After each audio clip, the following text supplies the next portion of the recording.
Hello everyone, today is July 30, 2025, and I'm just going to share with you guys two dreams that I had just recently. I had a dream where I was taking the name and the address and the phone number of a bunch of old Jewish people. And it was for me to help them out because supposedly, I guess, the whole calamity started to break out. And I know that in this dream, it was a mandate for us to care for the Jewish elderly, that they're going to be attacked because, yes, regardless of who is doing the evil deeds, not every Jew is responsible for what the main elite Jews are doing. And definitely they're gonna be targeting the Jewish people now, since a lot of the truth is coming out, and they're also at the same time getting kind of framed by the Islamist people. And I've been showing some videos in my community page how, yes, it's not all the Israel people doing evil. They're also getting framed. So at the end of the day, they're gonna get so attacked and so targeted. And I know that God was like mandating me to make sure that I tell all of you guys to please help his people, especially the elderly.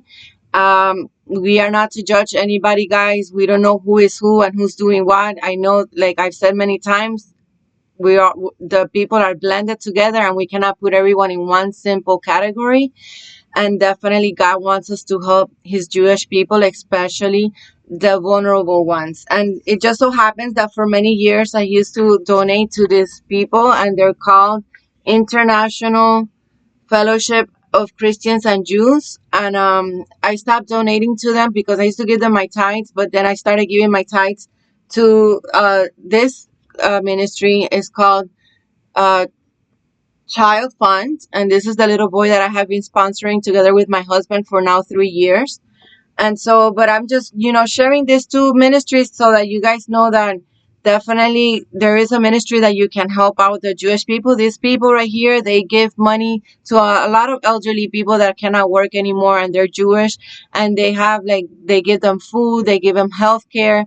They also have a ministry in that same place where they have literally flown a lot of Jewish people from all over the world into Israel, which is why I know God has been telling me to tell you all that, yes, indeed, there's many people that are truly 100% Jewish people that live there. They were actually traveled by this ministry itself from all over the world. They were brought from all continents of the globe, and now they're there. And like I said, there's a lot of Jewish people that are, yes, guilty of many wrongdoing, but there's also many that are innocent and that are just in the middle of all of this.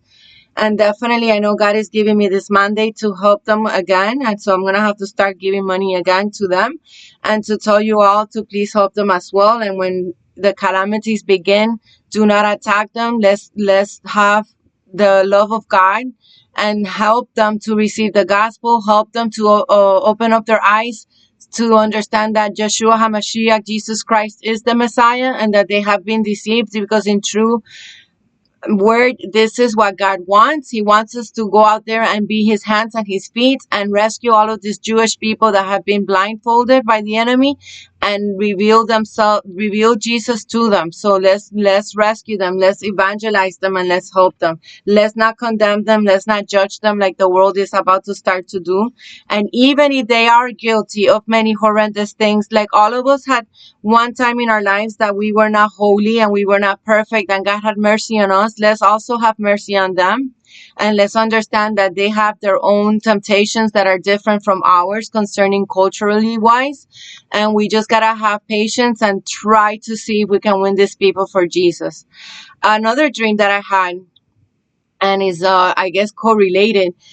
I was giving, there was like a bag with some money inside of it, and I thought it was a person, like there was like a bystander by me, and in the dream I thought that it belonged to that guy. And so I gave him the money and the bag, and I said to him, "This is yours, right?"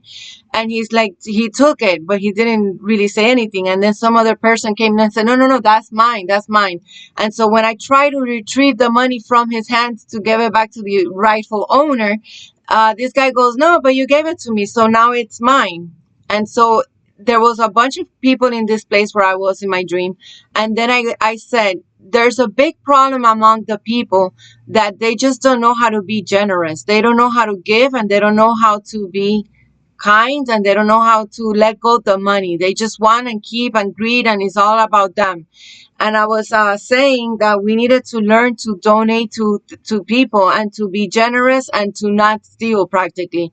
And I literally heard myself saying, and I know this is from God, this is a message to you all, that the prosperity gospel have actually, the one of the subliminal messaging that they did is to demonize giving money to people, because they asked for so much money, and we all saw that they were unrighteous with it, and the way that they, lived luxurious lives and super, like if they're celebrities. People are turned off, and they just don't want to give money to anybody, but they also use that as an excuse because they want to be cheap and they don't want to be giving, because it's more selfish, and it's better for them and beneficial to keep it in their mind. But the Lord was reminding me about a book that I read, and this book I read it like maybe in the, like when I was in my 20s, and I'm already almost 50. And it's called Nine Steps to Financial Freedom with Susie Orman. Susie Orman, it was one of the most famous financial advisors here in the United States during the 90s. And my sister had given me that book, and I read the whole thing. And one thing that stayed very imprinted in my mind was that she said, and she had been doing that for many, many, many years, and she's a millionaire. She had many millionaire clients, and she said that in her experience doing finances with other people, what she said that the common thread among those who had a lot of money, guess what it was? It was that they donated a lot of money to charities. And I was very blown away by that. She says every single one of them, the ones that were doing very well and that were very wealthy, they were very, very dedicated to donating to very several different diverse charities. And so the Lord reminded me of that book when he gave me this dream, and he's wanting me to exhort you all to give donations, even if you're struggling. I don't know if any of you watching me have read my book, but my testimony has a lot to do with that. Like, it is through giving, guys, that God increases us. And he even gave me a dream to tell my son too, because my son has a hard time with that. And my son has been, struggling to give his tithes. But yes, he gave me a dream telling me to tell my son that he needed to also pay his tithes to a ministry. You gotta pick one. If you don't trust any pastor, I completely understand. If you don't feel comfortable tithing to a ministry in YouTube, completely understand. There's this Jewish people that if you investigate, they're actually pretty good, and they do help a lot of people that for sure are very, very vulnerable and in need. Or you can also help in this ministry, which I've been doing now for almost 4 years or 3 years. And it's very helpful. These are little kids in Africa that they need food, they need water, they need a lot of stuff. And every month you give them a percentage of your money. And so that was the dreams that God gave me. So I'm here to just share it, and do as you will. Put it in prayer. Ask God where you need to put your money. But this is the time to start giving your money, because very soon we may not even have money to give at all. And that's going to be your seed, you guys, for the future. I've always said that I know that, like in my dream, people have a very negative connotation when we speak like this, because this is how the prosperity preachers preached. But although they were wrong and they were absolutely 100% misusing the money of the people, I do gotta say that is a true principle in the spirit. If you give, you receive back. In the spirit, this is a principle, and you do gotta pay tithes. That is something that is not just for the Old Testament. The tithes are supposed to be for the Levites, but yes, if you don't have a Levite, then go ahead and give it to a ministry. Regardless, it's an exercise so that we can crucify our flesh, and so that we can also negate that area in our lives where it's very hard for us to give money, because some of us have very strongholds with doing that, and that needs to be broken, because as people of God, we need to be generous and we need to be selfless. And this is an exercise that is very good at killing that selfishness and that greed that all of us have in our flesh. And so thank you for listening to my message. I will leave you guys in the description box with the links to those two ministries. And if you want to donate to somebody else, then you go ahead. Just pray about it and ask God where it is that you need to place your money. And don't say, oh, but I don't have any money, because if you're paying any bill, that means you have a seed. Even if it's $2 $2, $5, give it away. And don't be stingy, because the time is coming. We're not going to have any money at all, and we're going to live from what we have been sowing throughout our years.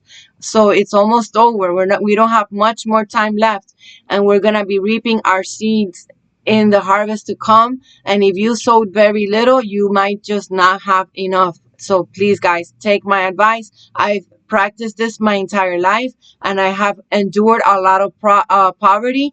Absolutely, I have sacrificed myself in many ways.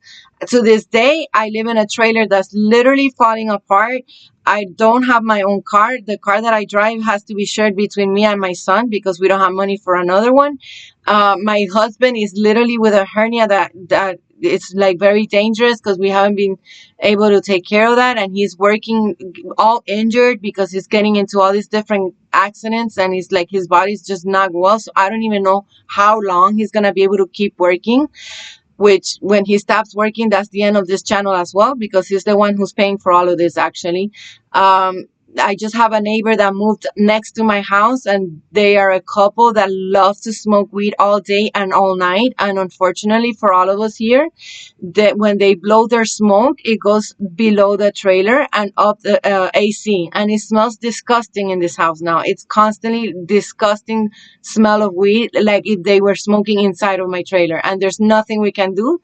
The noise is still here. I live right next to the expressway, and we hear every beep, every truck, every car, every motorcycle, all the mufflers, and you name it. It's a very loud place. We really don't sleep in silence like the majority of the people do. But those are the sacrifices that I've had to make to be able to work for God here on YouTube and not have my own income, and to also give money to people that I don't even know. That's just how it is. And that's what God expects.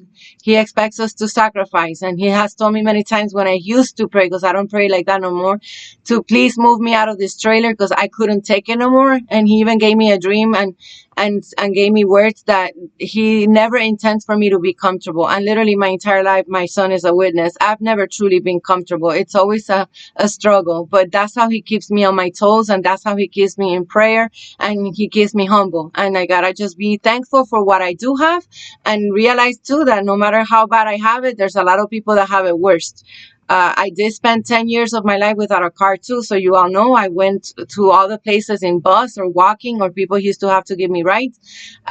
It's been a struggle, yes, but that's how God has wanted it. But I've been giving my tithes of whatever money I get and whatever money I can to the people that God has shown me to give money. And he has given me dreams even to show me where he wants me to put the money in. So you know that this is important for him. He really does want us to donate our money and to not keep all of it for ourselves. This is not just the prosperity gospel saying that. They took that and they used it in a wrong manner because they're greedy and they're wolves. But that's still something that is actually true from the Bible, and it's still a principle. And I'm not here coming out so that you guys give anything to me. If you don't feel like giving me any money, that's all right. God has told me already he will provide. This is for you guys, for your own good, to give to somewhere where God can direct you so that you can be doing your own sowing, for when the famine comes, you actually have seeds that you have implanted where you can actually receive back and have your harvest of mercy,